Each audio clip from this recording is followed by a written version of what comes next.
Our final speaker of the session is Rasmus Fogh from Global Phasing. And Rasmus is going to give us, I hope, some more detail about how these workflows to automate your data collection and optimize your data collection actually work in practice and are implemented at various facilities.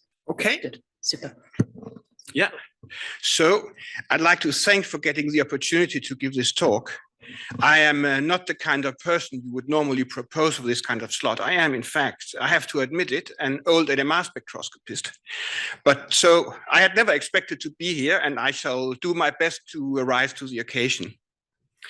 The talk's about automated workflows for strategy computation and data collection at synchrotron beamlines. And to put it in context, I should say that this is about single crystal, low temperature, rotation data collection and trying to do them well, just to distinguish it from all the other different techniques that have been talked about. So just the game plan, the longest bit is the introduction, what this is actually doing, but I'll just breeze through how the software is organized, and I'll give a live demonstration of how we run MXCuBE and will and calculate our strategies. I'll say a little about the acquisition strategies we're putting in, a bit about processing and viewing the results, and finally where you can actually access this. So the motto, if you like, mission statement is automating expertise. We want to make it simple for people to acquire high quality data. And one of the points is simply to have a standard protocol where the various parameters are set to sensible values. I mean, in the normal way of working, then people have full control, so they can reset the parameters to anything they want. But it's a lot easier if you start out with something that you could in principle keep. So that's things like exposure time, image width, wavelength.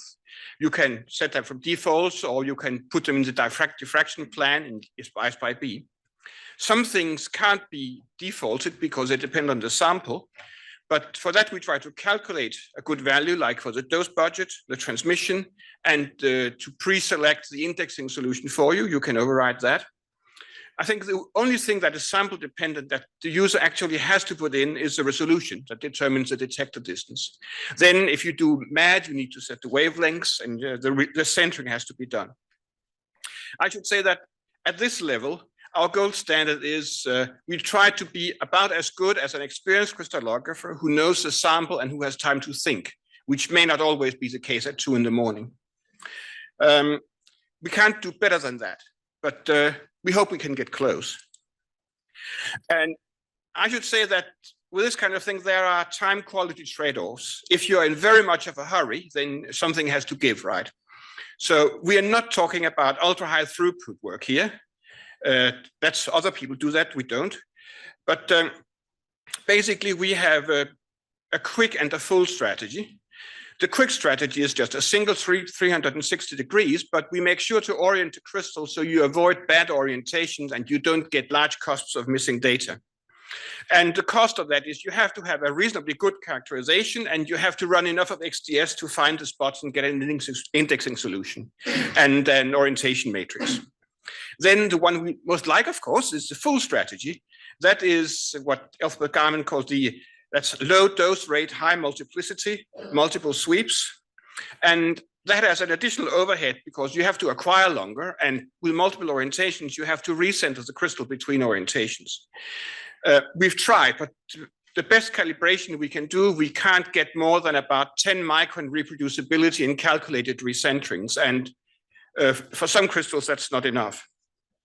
Then at special request, we also made an ultra long strategy for extreme low dose write redundancy, but I think very few people are going to access that one. Now, so how bad can it get? And what kind of things do we hope we can avoid? This is an example, and I don't think these are particularly, I don't think it's particularly egregious because there's a lot of things are done, and a lot of times it doesn't go as well as you could hope. But this is a COVID-related deposition from 2020, so it was probably done in much of a hurry. And the figures, you'll see others later, are reciprocal space plots. So the red dots are reflections that are too weak to measure, and the blue dots are reflections that ought to be strong enough to measure, but that didn't happen to get measured. And as you see here, there's a lot of blue dots because this acquisition was only 57% complete. It was actually 2 sweeps, but since they were fairly close together, a lot of the measured reflections overlap. It was done as 200 images with half a degree and half a second per image on a Pilatus 6M detector that can actually acquire an image in 40 milliseconds. It was done with 100% transmission, which gave a very high background, 40 counts, and very strong radiation damage on the crystal. And the thing is that it would be very easy to think up and do an alternative strategy. You could do 2 200-degree sweeps, preferably nicely separated, 0.1 degree and 50 milliseconds per image. It would only take 200 seconds at 50% transmission, so you'd get the same dose. And okay, it would take 100 seconds more. But the thing is, looking at the timestamps, we found out that recentering the crystal between the 2 sweeps actually took 4 minutes. So trying to reduce the acquisition time to the absolute minimum would seem to be a false economy. Now, at the other end, there's just avoiding unfortunate orientation. This is a very high quality data set, 1.2 angstrom resolution, 90% complete, redundancy of 6. But again, you see some blue dots of missing reflections. The lines across the image are the images of the module gaps. The detector has modules, and in between the modules, it doesn't measure. And that trumpet shape down at the bottom is the cost that you get around the rotation axis. You can't measure reflections that are too close to the rotation axis. And mostly, because of crystal symmetry, or you don't measure there, will be measured at a symmetry equivalent position. But with low symmetry, or if you're unlucky with the orientation, then there will be no symmetry equivalent reflections anywhere else. And then you simply lose those reflections. And because we are setting up our strategies after we have the indexing solution and the crystal orientation matrix, we can take care of that and reorient the crystal to avoid it. That's part of the single sweep strategy. Now, what I've talked about so far, that is, as I said, 360 degrees and avoid trouble and get some reasonable parameters to start with. But the full strategies go for low dose rates, high multiplicity protocols. So what you do is you acquire several complete sets of reflections at different orientations of the crystal. And the high redundancy, that will average out the cusps from different orientations, the module gaps, bad pixels on the detector. And because we are spreading the radiation dose over a lot of images, then even if there is radiation damage, we can cut out the last third of the images maybe, and we will still get pretty good redundancy and full completeness from the first 2/3. Now, this is the kind of thing that wasn't always possible, but with modern with modern low noise photon counting detectors, you can get an incredibly low background noise, and you can measure reliably very weak reflections. So that allows you to spread out your dose over a lot of images. Also, our strategies make full use of the reorientation capability of the goniostat. On a mini kappa goniostat, you can tilt the crystal up to 48 degrees from your starting orientation. And we tilt as much as we can. That does give you a problem because in some orientations, that means that you get shadows from the goniostat on your images. But we just make sure that the sweeps we set up avoid those shadows more or less. Now, I would say that this kind of multi-sweep experiment, that's the kind of thing that even an experienced crystallographer generally wouldn't do. Not that he couldn't, but that when he's sitting at the synchrotron, he hasn't got time to work all that out on a piece of paper. So that is something that you would get that you wouldn't normally. So what do you get out of it? Well, better data quality, but what's it in aid of?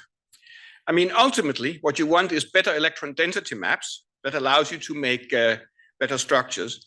And when I came in from NMR, I asked around a lot, but nobody could tell me a good way to calculate a single number that represented how good the map was. So you can't optimize on that. But the thing is that there's actually a lot of complex steps when you go from those images to the final reflections. You need to find the spots, you need to integrate them, you correct for partial peaks in the module gaps or for peaks that are spread between different images, calculate peak profiles. The beam intensity varies over time. I shall not use myself as a crystal as Elspeth does, but you get different reflecting volumes. So you need to scale all these images to get them on the same scale. And that's a complex process. Then there's effect of radiation damage you need to correct for.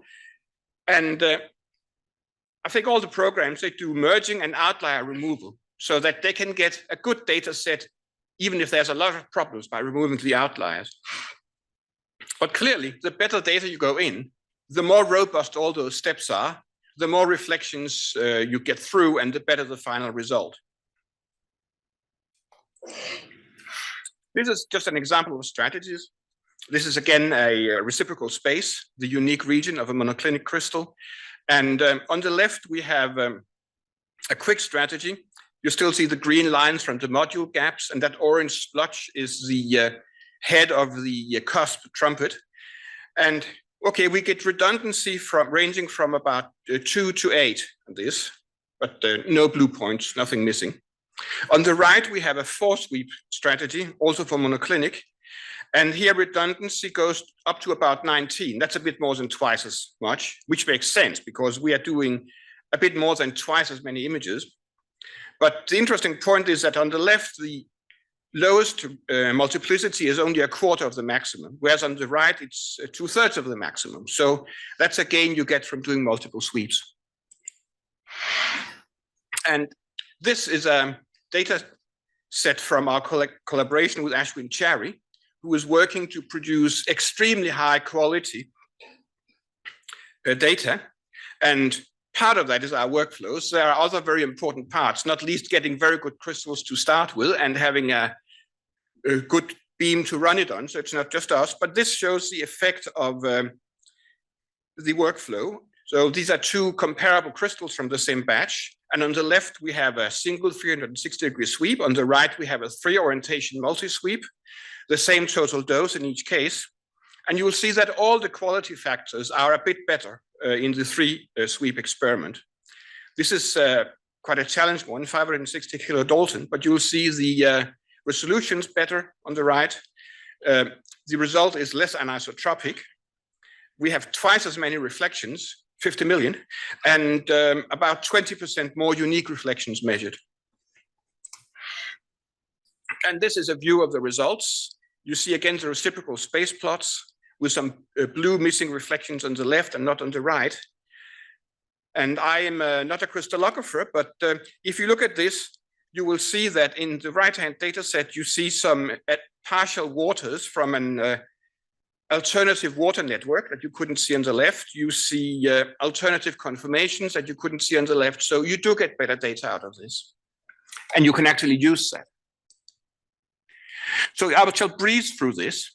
So we started actually as a collaboration with Diamond for I-23, the strategy generation program, but we wanted to make it to be beamline independent. So the central block is our workflow program that runs in a separate process, does the scheduling, keeps the data and so on. And it calls various standalone programs on the light green block to actually calculate the strategy, to do recentering and so on. And that's all beamline independent. Then it communicates with another beamline independent vocabulary, abstract beamline interface that's geared to the kind of data you want to transmit, not to the function calls available in any particular beamline. And then, of course, you do need to integrate that to the beamline you're working with. And we're now working with MXCuBE. So we need to translate the messages coming in from Java to Python as it happens. And then to do things, we put things on the MXCuBE execution queue, we query parameters from MXCuBE, and we pop up some user interface panels through their systems to query the user. And this has been really helped by the fact that MXCuBE is an open source collaborative program. So the parts of MXCuBE that interact with our workflows, we have been able to write and to maintain and update as things change. Only the final tweaks to fit to individual beamlines have to be done by other people. So, okay, so we set up, we do centering, do the characterization, get a list of indexing solutions, and that's where the user has to decide on the resolution and to choose an indexing solution. Those parameters are needed for a strategy calculation program. That gives the length of the strategy, And there we calculate a proposed transmission, and we can do a final check with the user, and we can run the first acquisition. Then for multiple sweeps, you need to recenter between acquisitions. In honor to Elspeth Garman, I should say that we are not using red-dose 3D because we do not have available the beam profile or the crystal size and shape. And that's because there's nothing in MXCuBE that allows us to routinely just query it. And we are trying to do it so that things will run. Because people who have the expertise and the time to do things in detail, they probably would be doing it in different ways anyway. But we do get the current flux and slit size and use an average flux density. And we try to propose a dose budget that will give at least 25% intensity remaining in the very highest resolution reflections at the end of the measurement. And then, of course, with these low dose, high multiplicity, then we have an extra guard that we can always remove some of the last images and still be okay. Okay, this is just to say that this is implemented in full automation on Massive 1. Of course, there's no user querying there. All the parameters are passed in to start with. Massive 1 have their own workflow to run the automation. And there they do the characterization, they do the first XDNs run, and then they pass the baton on to us. And again, they have their own workflow for automatic X-ray recentering that we use. Okay, this I will give a live demonstration. It's not a video. I should say we're not actually acquiring data here. We have a program that simulates images. So this actually generates images and then analyzes the images in the normal way, running here on my laptop. So we start where the sample is mounted and the crystal has been centered. I'll go through it relatively quickly, but that's in part to show that you actually can. And I'm sorry, but I do need my glasses for this. Right, so you select global phasing workflow. We want to do native data collection. That's the standard. Information has already been loaded in from ISPyB, so we just start. And then there's a first query here for the characterization, mostly standard parameters, but you can, if the crystal symmetry was not given in ISPyB, then you can set it or modify it at this point. And this then prepares the characterization.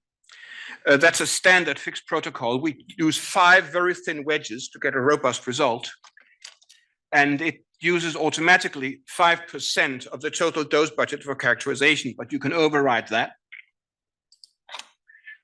So at this point, it is collecting the images, or in our particular case, it's simulating them, but we actually do get images to analyze.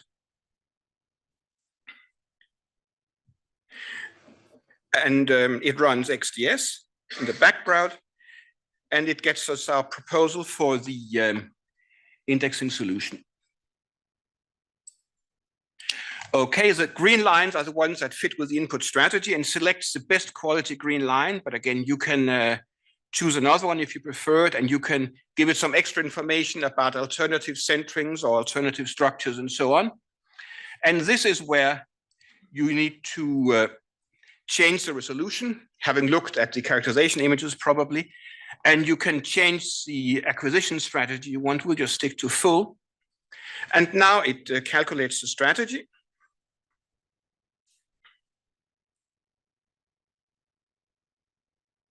And here we are. So this is a 3-sweep strategy, 800 degrees. And the dose budget came out as 5 megagray for this resolution. You can reset the transmission and so on, but we'll just go on with this. Okay, now the first orientation is that the difference, so you have to recenter, but it will be calculated, so it should start at least close. And then you put the strategy on the acquisition queue, 3 sweeps, centerings in between. And there we are. Okay.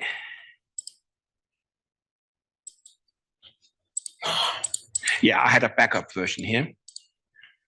So what are the strategies?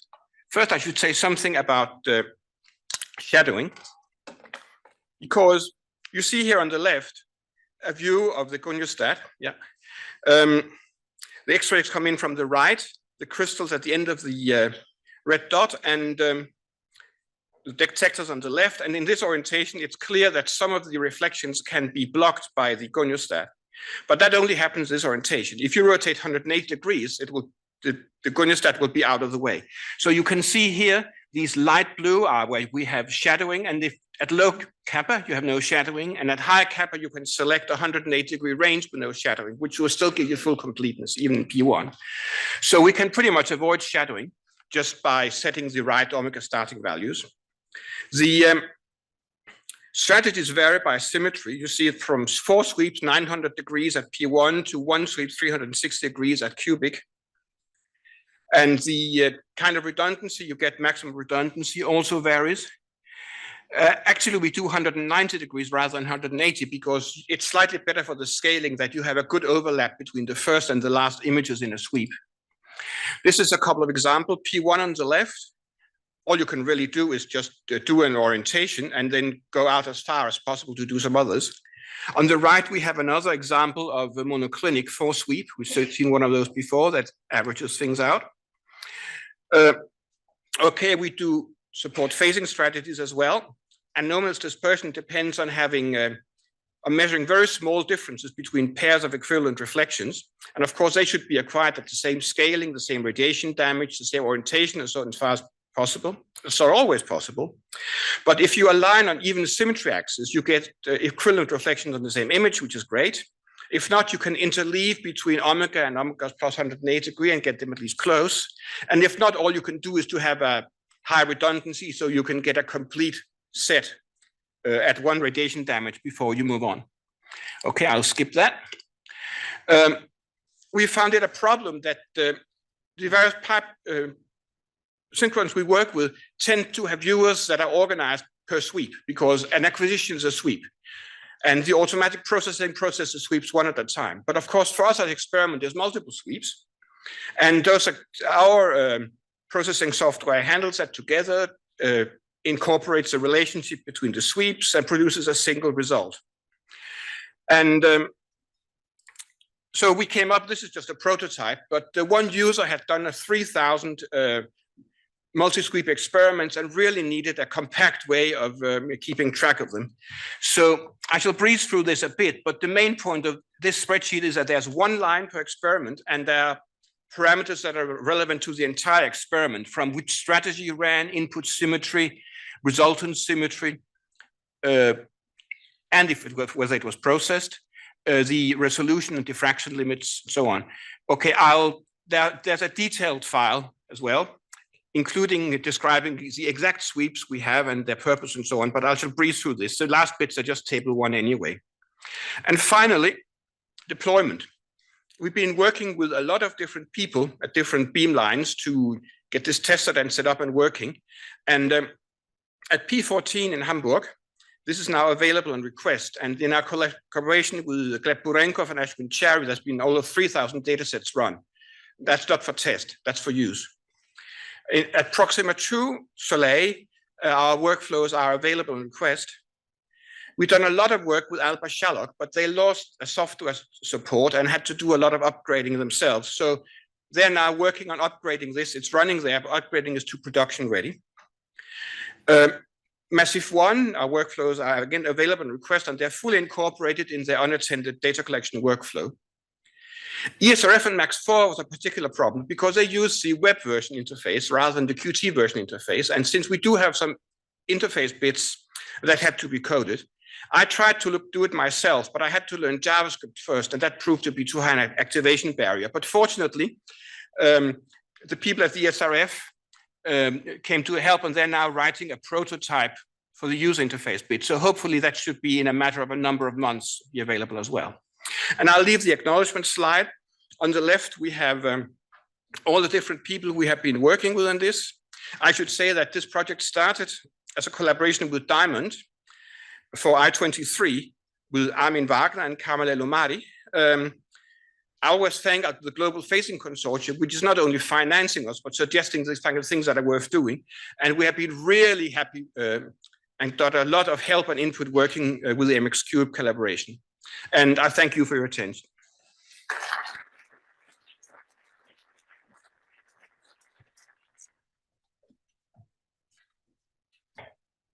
So thank you, Rasmus, and thank you for keeping us to time. We have time for a couple of questions. Are there ones from the floor? There's a question from the Slack from James Holton. Wouldn't R3 be a single number for map quality? I would not know, not being a crystallographer, but my impression is that R3 describes the fit of the final structure to the data.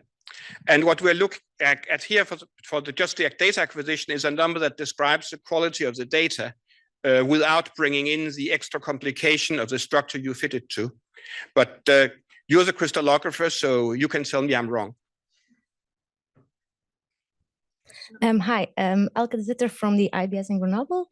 I'm wondering with your strategies, if you are always trying to attain like 100% completeness or certain I over sigma, or if the user has to adapt those values as to what he or she wants.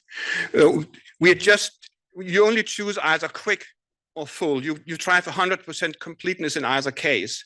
I think older strategies tended to have cutoff values for that, but that was running in a regime where you needed to get as much completeness as you could before the crystal died, and you were running in a single orientation. I mean, with modern detectors, where you can run actually very quickly multiple sweeps, I don't think there's that much advantage in running 107 degrees to get 95 completeness rather than just running 360 degrees. You don't lose much by it. But anyway, that's not the slot we're working in, let's say. Okay, thanks.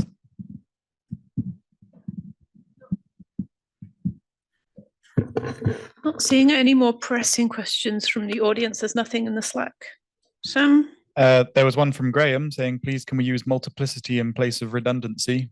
I don't know if you'd want to expand on that, or you can check the Slack. Okay, a Slack discussion. Then in that case, in the interest of getting to lunch, let's thank all three of our speakers from this morning's session.